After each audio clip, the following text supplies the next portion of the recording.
Hey YouTube family, welcome back to another featured recipe. Today's featured recipe is brown steel fish. So sit tight, get your mocktail, cocktail, pen and paper, and let's enjoy this recipe together. So first things first, wash your fish.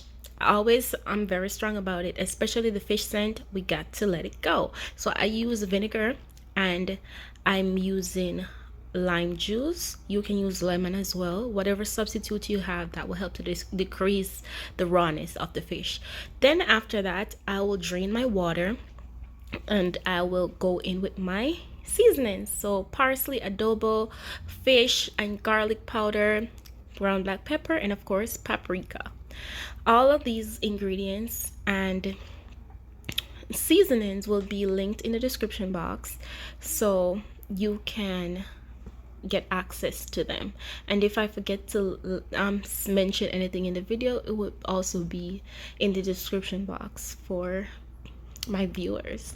So as I go in with my seasonings, I'm also making sure that the fish is well coated in the seasoning, especially inside the tummy area where I see it often get neglected. You have to submerge seasoning inside there for it to have constant flavor throughout.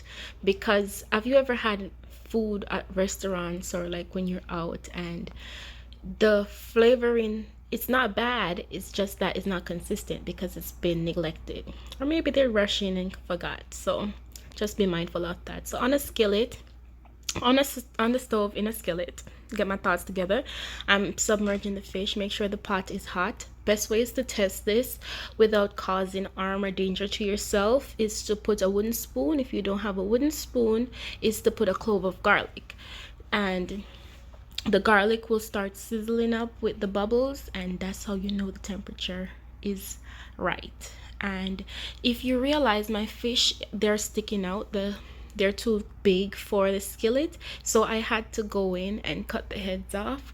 So if you see the next clips coming, yeah, I had to lose the heads because they were too big for the pot. So here I have scallion, thyme, onion, and a variation of bell peppers in the pot, just sauteing. And you can use whatever base you like, whether it's butter, whether it's a little bit olive oil, whether you want to use coconut oil, and it will get the job done. Saute it up for 3 to 5 minutes. Then you had your fish on top. That liquid consistency that I just poured in is ketchup mixed with warm water and a tip of, just like a drop of browning to give it the color, and that's what helps to basically makes the sauce and helps to additionally flavor the fish.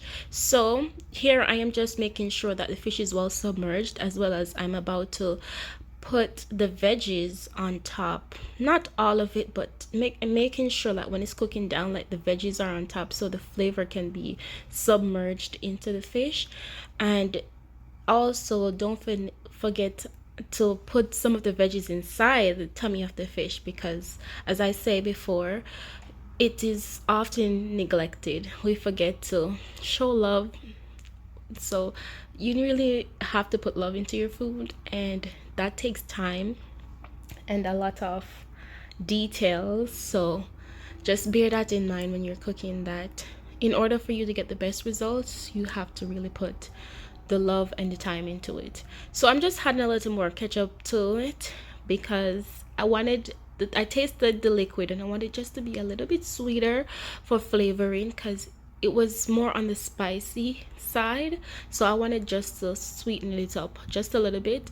And if you don't want to go in with ketchup, you can use some type of tomato sauce, or even make your own tomato base, or if you have an alternative sauce that will flavor the fish, definitely I'll say go ahead and make it to your liking, because after all, you're the one eating it. And especially if you have like health issues or any like allergy to certain things. I know a lot of people, they don't eat tomatoes or like them, and there's a lot of substitutes out there that you can use to override, to make recipes delightful and enjoyable for everyone. So that is also food for thought.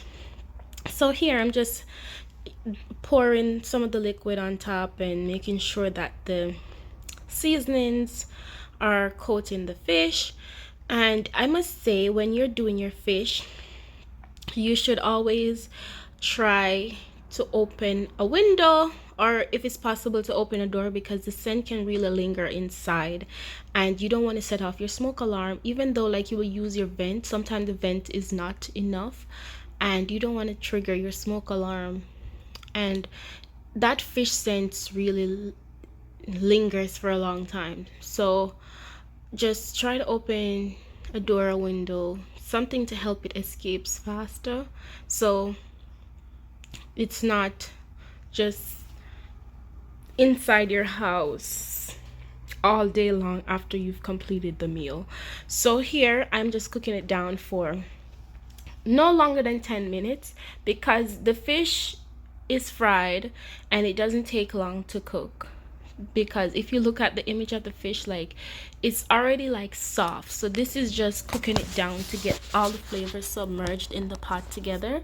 And in this time you can, whether you're prepping another side dish or you're cleaning up or you're organizing something else, like this is great for families that are pescatarian, or you know, you're trying to live a healthier lifestyle but with a little hedge. And this is what it looks like when I took it out. So I just took out the fish out the pot and I put it in a glassware. So normally when you put it in plasticware, it makes it very raw and the scent lingers, you know, even after you wash it several times. Even if you use Dawn, okay, it's still there. So I'm just pouring the liquid all over it, and this is what the finished product looks like. I hope you enjoy, and from my kitchen to yours, enjoy, and I'll see you in the next video. Bye.